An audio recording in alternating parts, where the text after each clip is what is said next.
El Resurgimiento italiano. Esta es la historia realmente cuando la unidad de los estados, llamémosles italianos, sucede en los años de 1848 a 1870. En aquellos años lo que acontecía era lo que nosotros conocemos como la Italia de hoy. Eran diferentes estados. La Sicilia, la parte del sur de Roma para abajo, se conocía como las dos Sicilias. Estaba el Estado Vaticano, la Toscana, el Reino de la Sardeña, el Piemonte, estaba lo que usted conoce como Venecia, y eran diferentes estados, pero el norte estaba ocupado por Austria. Entonces lo que sucede es de que la gente de Torino se levanta en guerra contra los austriacos, hacen una alianza con los franceses, logran liberarse una parte, pero después un militar italiano, Garibaldi, viaja de Torino, de Génova al sur de la Sicilia, la conquista, se la entrega al rey, pero el rey tiene que después dejarlo todo.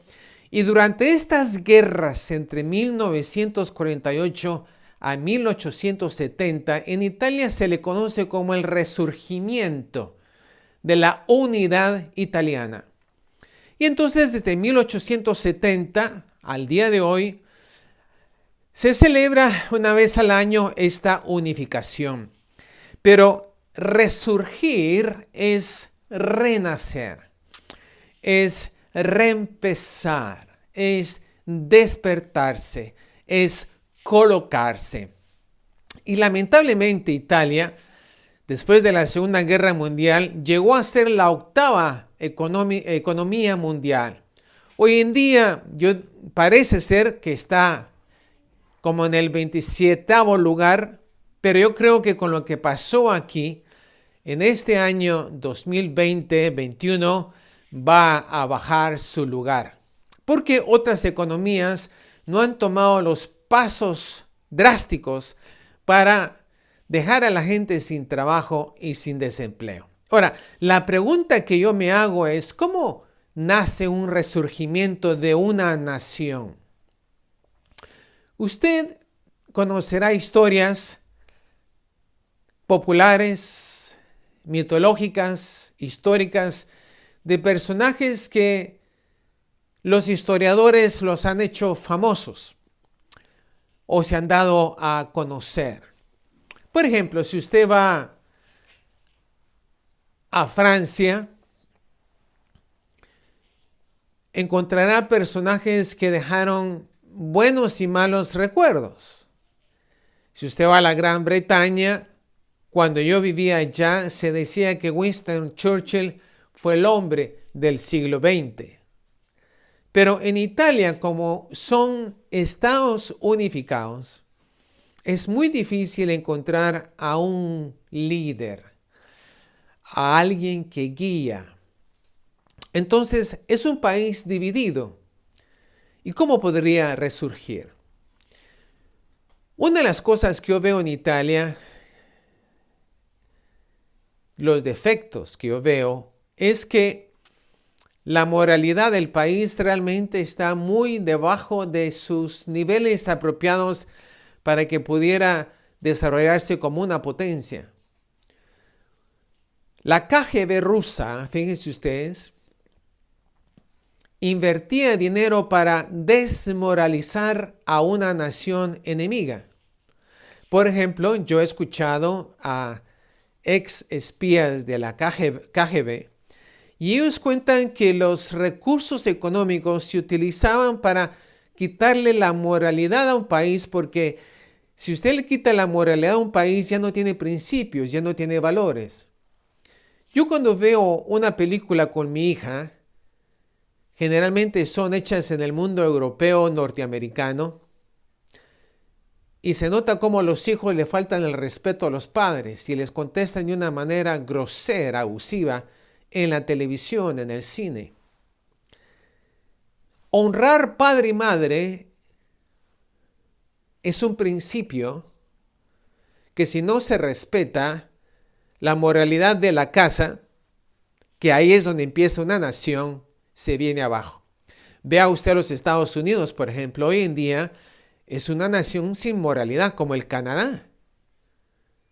La Gran Bretaña poco a poco ha perdido sus principios y valores y por lo tanto caen en un régimen de libertinaje. Al contrario, los países totalitarios, la China, dígame usted Rusia, son naciones o una monarquía árabe musulmana, son países que mantienen una moralidad y esa moralidad los mantiene firmes y se levantan contra las naciones poderosas sin tenerles miedo. Vea usted Irak, vea usted Irán, ¿sí? Vea usted Vietnam. Entonces, el problema es cómo se hace a un líder, cómo se hace al ser humano. El ser humano está compuesto de 3 componentes. Lo que se le llama el cuerpo, que es sangre, huesos, carne. Lo que se le llama las emociones, su estado anímico, el alma. Pero lo más importante es lo más abandonado, que es su espíritu. Las emociones son fluctuantes, cambiantes. El cuerpo regresará al polvo, pero el espíritu no. Entonces, la moralidad del ser humano radica en su espíritu. ¿Y en qué espíritu yo me fortifico? Vea usted las religiones del mundo. Cada religión quiere fortalecerse en su creencia espiritual. Pero solo hay una relación eterna. Habla de las cosas mortales, pero también habla de las cosas inmortales, terrestres, pero también celestiales. De la muerte, pero de la resurrección. Solo hay una que habla de un juicio final donde se apartará a ovejas y a cabras, obedientes y desobedientes, y se les juzgará y se les ofrecerá vida eterna. El ser humano, para poder levantarse y levantar una nación, tiene que tener su verticalidad en la moralidad y en los principios de Dios. El único Dios que hay y que existe, que es el Dios de Israel, hecho carne en Jesucristo, que envió a su Espíritu Santo para que nos guíe y nos conduzca a toda verdad. Es entonces en este espíritu donde nosotros queremos recuperar nuestra moralidad para poder resurgir, para poder renacer y ser parte de una comunidad donde nuestra nación se pueda levantar y ser luz a las naciones. Cuando la criminalidad, el pecado, la corrupción es parte de una nación, es porque su moralidad está por los suelos. La mentira, el abuso, el robo. Entonces la nación cae. Vea usted, por ejemplo, la Argentina era entre las 10 naciones más ricas del mundo hace 100 años, por decir un número, y hoy en día está por los suelos. Lo mismo le pasó a los Estados Unidos. Los países que mantienen cierta rectitud ante lo bueno y lo malo, es como que cayera sobre ellos una prosperidad, una bendición, una productividad, una innovación en aquellos países para salir adelante. Israel, por ejemplo, es un país que ha tenido mucho apoyo financiero norteamericano.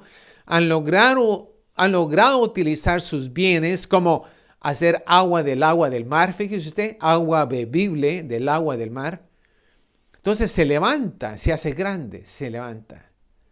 Usted y yo lo que tenemos que hacer es contribuir un grano de arena en mantener nuestra moralidad espiritual con los principios y valores que la Biblia nos enseña. Practique usted los 10 mandamientos. Cumpla usted con los mandatos que Jesucristo nos dio y eso ayudará a que nuestra nación sea grande. Y por ende, siendo yo guatemalteco, que viva Guatemala. Comparta mi video, suscríbase a mi canal y recuérdeme en sus oraciones. Augusto Girón los saluda desde un rincón en un pueblo en Italia. A la próxima.